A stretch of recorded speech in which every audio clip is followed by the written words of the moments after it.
డిస్క్రిప్షన్లో ఉంది.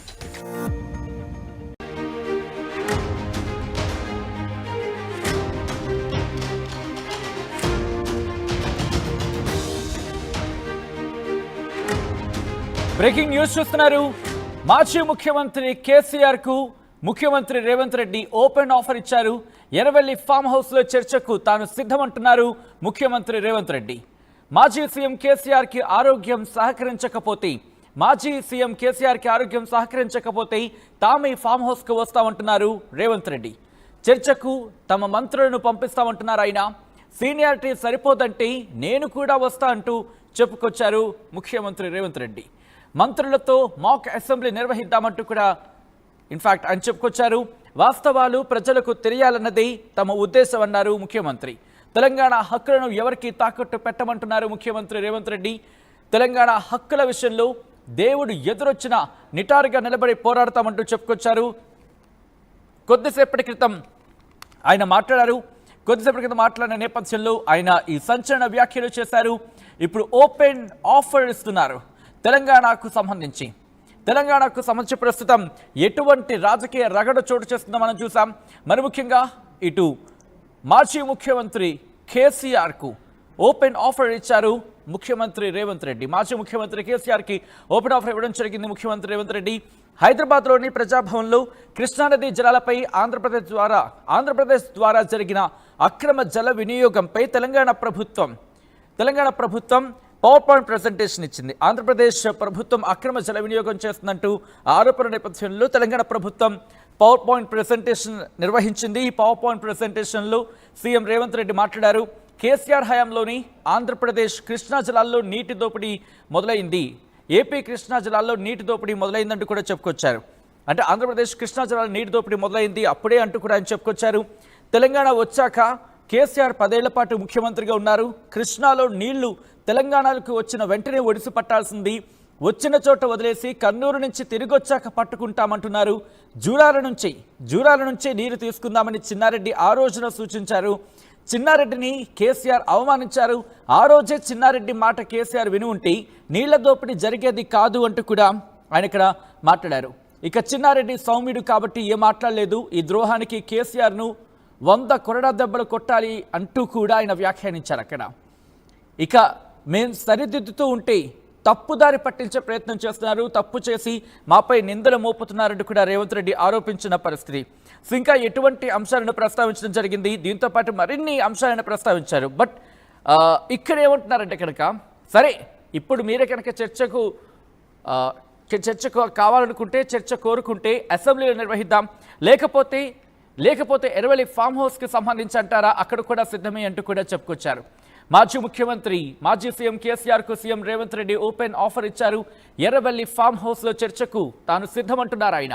ఈ నేపథ్యంలో ఇంకా ఎటువంటి అంశాలు ఆయన ప్రస్తావించడం జరిగింది, ఎటువంటి అంశాలు ఆయన ప్రస్తావించారు, అలాగే చర్చకు సంబంధించి ఇంకా ఏమనడం జరుగుతోంది తెలుసుకునే ప్రయత్నం చేద్దాం. మా ప్రతినిధి మధు ఎప్పటికప్పుడు ఇటు తెలంగాణ పాలిటిక్స్ని కీన్గా అబ్జర్వ్ చేస్తూ వాటిని ఎప్పటికప్పుడు విశ్లేషిస్తూ వాటిని ఎప్పటికప్పుడు మీ ముందుంచే ప్రయత్నం చేస్తున్నారు.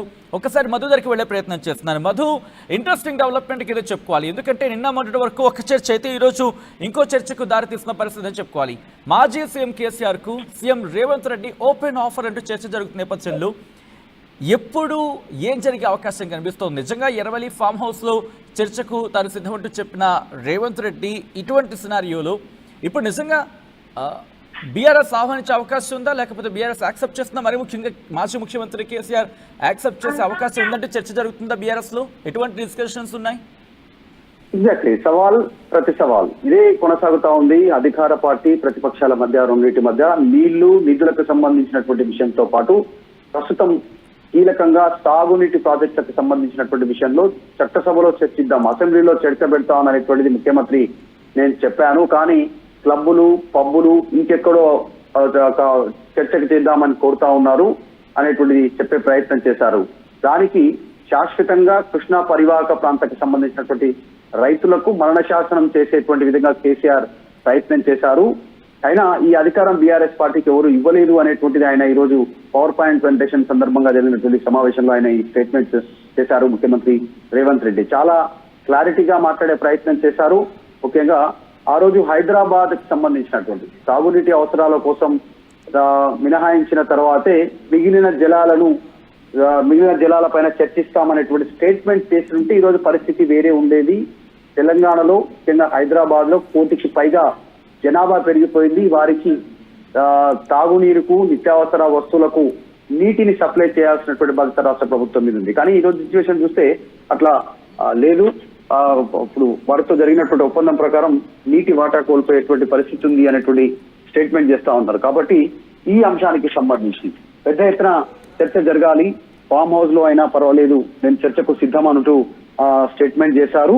దాంట్లో కొన్ని కీలకమైనటువంటి అప్డేట్స్, నేను మంత్రులను పంపించమన్నా పంపిస్తాను, లేదు అంటే మాక్ అసెంబ్లీ చేద్దాం, లేదు అంటే స్థాయి సరిపోదు, నన్నే రమ్మంటే నేను వస్తాను, ఎక్స్పర్ట్స్ ను కూడా పిలుద్దాం, స్టేక్ హోల్డర్స్ ని పిలుద్దాం, ఒక అర్థవంతమైనటువంటి చర్చ రాష్ట్ర ప్రజల ముందు ఉంచే ప్రయత్నం చేద్దామంటూ మరొక సవాల్ ముఖ్యమంత్రి రేవంత్ రెడ్డి ఈ రోజు విసిరినటువంటి నేపథ్యంలో మరొకసారి చర్చనీయాంశమైంది. బీఆర్ఎస్ దీని మీద ఎట్లా రియాక్ట్ అవుతుంది? ఎందుకంటే ఆయన డైరెక్ట్ గా ఎర్రవల్లి ఫామ్ హౌస్ లో చర్చ పెడతానంటా ఉన్నారు. ఈ అంశానికి సంబంధించి మరి చూడాలి బీఆర్ఎస్ దీనిపైన ఎట్లా రియాక్ట్ అవుతుందో. ఒకరికొకరు ప్రతి వ్యూహాలతో స్టేట్మెంట్ చేస్తున్నటువంటి పరిస్థితి. మేము క్లబ్లకు పబ్బులకు దూరంగా ఉంటామనేటువంటి ఒక వివాదాస్పదమైనటువంటి స్టేట్మెంట్ ముఖ్యమంత్రి చేయడంతో దీనిపైన బీఆర్ఎస్ చర్చించేటువంటి అవకాశం ఉంది. ఎందుకంటే సోమాజిగూడ ప్రెస్ క్లబ్ అనేటువంటిది అనేక వేదికలకు ప్లేస్ అయింది. కాబట్టి వాస్తవాలను ప్రజలకు అందించడమే ఉద్దేశం. ప్రజాభవన్ లో ఆయన కూడా అనేటువంటి స్టేట్మెంట్ చేశారు. మొత్తానికి ఈ ప్రతి సవాల్తో ఈ అంశం ఎక్కడి దాకా వెళ్తుంది? బనకచర్ల ప్రాజెక్టు నిజంగా గోదావరి కృష్ణా పరివాహక ప్రాంతాల్లో తెలంగాణ నష్టపోయే నీటి వాటా ఎంత? ఎందుకు ఆంధ్రప్రదేశ్ తో వివాదం తలెత్తుతా ఉంది? ఈ అంశం పరిష్కారం చేయాలంటే ఏ దిశగా ముందుకు వెళ్ళాలనేటువంటి విషయం పైన పెద్ద ఎత్తున రాష్ట్రంలో చర్చ కొనసాగుతుంది. స్థానిక సంస్థల ఎన్నికలు రానున్నాయి, బై ఎలక్షన్స్ రానున్నాయి, హైదరాబాద్ మేయర్ ఎలక్షన్స్ రానున్నాయి త్వరలో. కాబట్టి చాలా అత్యంత కీలకంగా మారే అవకాశం కనిపిస్తా ఉంది.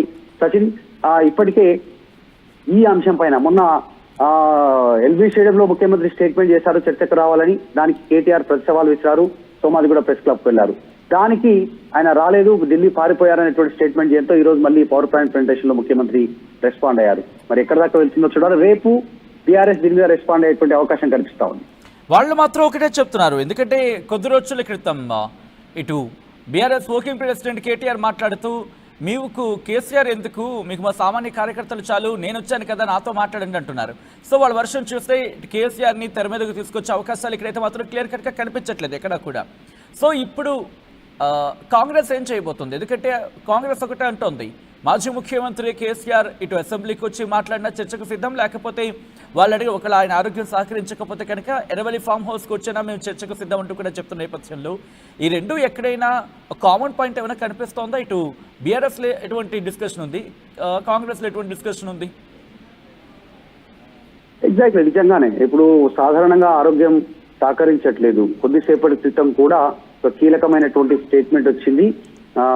మాజీ ముఖ్యమంత్రి కేసీఆర్ కొద్దిసేపటి క్రితమే ప్రకటన వచ్చింది. ఆ ప్రకటనలో మెన్షన్ చేసింది ఏంటంటే రేపు మళ్ళీ ఒకసారి ఆసుపత్రికి వెళ్లేటువంటి ప్రయత్నం చేస్తున్నట్టుగా తెలుస్తా ఉంది. ఆరోగ్యం మెరుగుపడింది, గత వారం అడ్మిట్ అయ్యారు, 2 రోజుల పాటు నిర్వహించిన వైద్య పరీక్షల్లో ఆయన బాగానే ఉన్నారు, డిశ్చార్జ్ అయ్యారు అనేటువంటి ఒక స్టేట్మెంట్ ఇచ్చారు. సో కాబట్టి ఆసుపత్రిలో ఉన్నా కూడా తెలంగాణ గురించే పరితపించారు. వాటర్ ప్రాజెక్టులు, రైతులు ఇష్యూస్ ఎట్లున్నాయి, వర్షాలు ఎట్లున్నాయి, నీళ్లు ఎలా ఉన్నాయి, పంటలు పండుతున్నాయా, సరిగా విత్తనాలు వేశారా, ఈ అంశాన్ని తెలుసుకునే ప్రయత్నం చేశారు అన్నట్టు చెప్తూనే ఎన్టీఆర్ ముఖ్యమంత్రిగా ఉన్నప్పుడు, చంద్రబాబు నాయుడు ముఖ్యమంత్రిగా ఉన్నప్పుడు, తర్వాత రాజశేఖర రెడ్డి ముఖ్యమంత్రిగా ఉన్నప్పుడు ఈ ముగ్గురు ముఖ్యమంత్రులకు సంబంధించిన సమయంలో జరిగినటువంటి పరిణామాలను ఆయన ఎక్స్ప్లెయిన్ చేసే ప్రయత్నం చేశారు అక్కడ ఉన్నటువంటి బీఆర్ఎస్ పార్టీ నాయకులకి. సో